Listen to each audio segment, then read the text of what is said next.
यह चोर कितना साहसी है। उसने कई वर्षों तक काम किया है लेकिन कभी पकड़ा नहीं गया है। उसने अभी अभी शानदार गाड़ियां लूटी हैं। उसने एक टेनिस बॉल ली और उसे दरवाजे की घुंडी पर रख दिया। फिर उसने उसे थोड़ा दबाया। वो आसानी से कार का दरवाजा खोल सकता है। गाड़ी में चढ़ने के बाद वो चीजों को खोजने लगा। धूप का चश्मा देखकर उसने तुरंत उसे पहन लिया। उसने खुद को आईने में देखा। इसके बाद वो गाड़ी से उतरने ही वाला था, लेकिन उसने महसूस किया कि गाड़ी लॉक थी। उसने कई बार दरवाजे को धक्का दिया लेकिन कोई फायदा नहीं हुआ, तो वो विंडशील्ड पर बेतहाशा लात मारने लगा, पर कोई फायदा भी नहीं हुआ। उसने कार चलाने की कोशिश की लेकिन वो ऐसा नहीं कर सका। बाहर एक व्यक्ति आता है। वो डर गया और लेट गया, लेकिन वो व्यक्ति चला गया। उसने एक रिंच निकाला। उसने पिछली खिड़की पर बेतहाशा पिटाई शुरू कर दी, लेकिन कांच अभी भी ठीक था। वो काफी देर तक इसी तरह पीटता रहा। अंत में उसे विश्वास हुआ कि यह कार बहुत ठोस रूप से बनी है। कांच नहीं तोड़ सकते तो गाड़ी का दरवाजा तोड़ो। उसने बाहरी प्लास्टिक कवर को हटा दिया। कार के दरवाजे पर लगी स्टील की प्लेट लगने से वह घायल हो गया। चोर दंग रह गया। उसने आनन फानन में कार की सीट हटाई और कार की चटाई को छील दिया। नतीजतन कार के फर्श को भी कसकर सील कर दिया गया था। उसने गुस्से में बंदूक निकाल ली। वो कांच पर गोली मारना चाहता था। अप्रत्याशित रूप से गोली वापस उड़ गई और उसकी जांघ में जा लगी। वो दर्द में था। उसने शीशे की तरफ देखा। यह अभी भी सामान्य था। खून रोकने के लिए उसने अपनी कमीज उतार दी। वो किसी को मदद के लिए बुलाने ही वाला था, लेकिन उनके फोन की बैटरी खत्म हो गई थी। उस समय उसने एक महिला को देखा। वो अंदर से चिल्लाया, लेकिन उसने इसे नहीं सुना और चली गई। शाम को कार में एक टेड्डा दिखाई दिया। चोर उसे मारना चाहता था, लेकिन अंत में उसने ऐसा नहीं किया। उसका जख्म दर्द देने लगा। वो बेहोश हो गया। अगर आप कार में बंद होते, कोई खाना नहीं, कोई पानी नहीं, तुम कब तक आप जीवित रह सकते थे? वो बाहर निकलने की कोशिश में कार का दरवाजा पीटता रहा। अचानक कार में फोन की घंटी बजी। चोर ने फोन उठाया। यह कार का मालिक था। उसने चोर से कहा, उस कार को 35 बार लूटा जा चुका है। आप 36वें व्यक्ति हैं, इसलिए मैंने कार को बहाल कर दिया है। बुलेट प्रूफ शीशा ही नहीं, बल्कि यह गाड़ी ध्वनिरोधी और सुपर टिकाऊ भी है। कार में सभी सुविधाएं मेरे द्वारा नियंत्रित हैं, लेकिन कार की सबसे पतली जगह फ्यूल टैंक है, और अगर आप इसे खराब करते हैं, कार तुरंत फट जाएगी।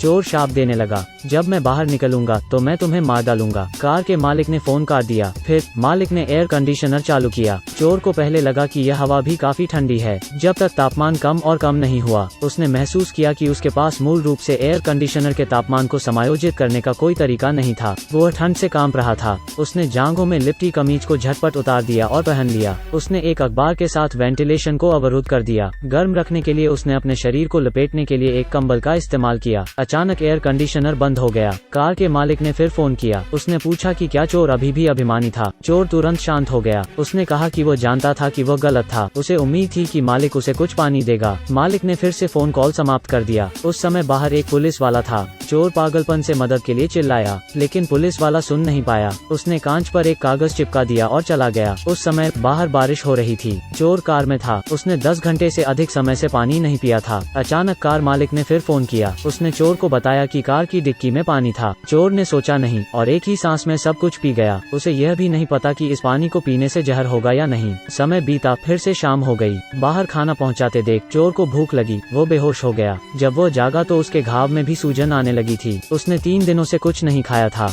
वो उस टिड्डे को खाना चाहता था जो उसके पास कुछ दिनों से था, लेकिन वो ऐसा नहीं करना चाहता था। उसे कुछ कागज खा लिए। उसने हाइड्रेटेड रहने के लिए अपना पेशाब पिया। अचानक चोर ने आशा देखी। एक चोर लड़का कार का दरवाजा खोलना चाहता था। चोर ने सोचा कि वो बच जाएगा। अंत में दूसरे लड़के को आसपास के लोगों ने देखा। तब वो पीटा गया। जल्द ही कार के मालिक ने फिर से फोन किया। उस समय मालिक ने चोर से कहा कि पैडल के पीछे एक चॉकलेट बार था। चोर को चॉकलेट मिली और उसने तुरंत खा ली। उसने उस समय बेहतर महसूस किया। मालिक ने कहा, मैं तुम्हारे घर आया हूँ। मैंने तुम्हारी पत्नी को कुछ पैसे दिए हैं। मैंने उन्हें बेहतर जीने के लिए कहा है। यह सुनने के बाद चोर ने मालिक से उसके परिवार को नुकसान न पहुँचाने की भीख मांगी। उसने कहा कि वो अब कभी चोरी नहीं करेगा। चोर ने कार चलाने की कोशिश की। अंत में कार शुरू हो गई। वो जल्दी से एक रेस्टोरेंट में आ गया। उसने एक हैमबर्गर खाया। गार्ड आया और उसे पैसे देने के लिए मजबूर किया। उसने बंदूक निकाली और उसे मार डाला। फिर कार में वो अचानक उठ गया। दरअसल सब कुछ बस एक सपना था। चोर खुद को मारना चाहता था और सब कुछ खत्म करना चाहता था, लेकिन बंदूक में एक भी गोली नहीं बची थी। वो न तो जी सकता था और न ही मर सकता था। अंत में कार का मालिक दिखाई दिया।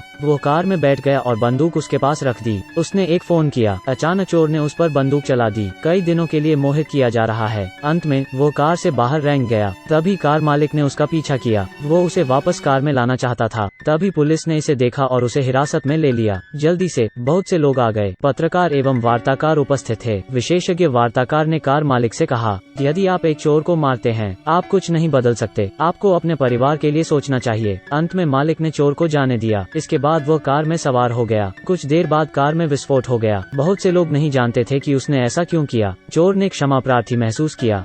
वो एक बेहतर इंसान बनने लगा। लेकिन इसका कार मालिक से क्या लेना देना है? उसने खुद को क्यों मारा? आपका इस बारे में क्या सोचना है?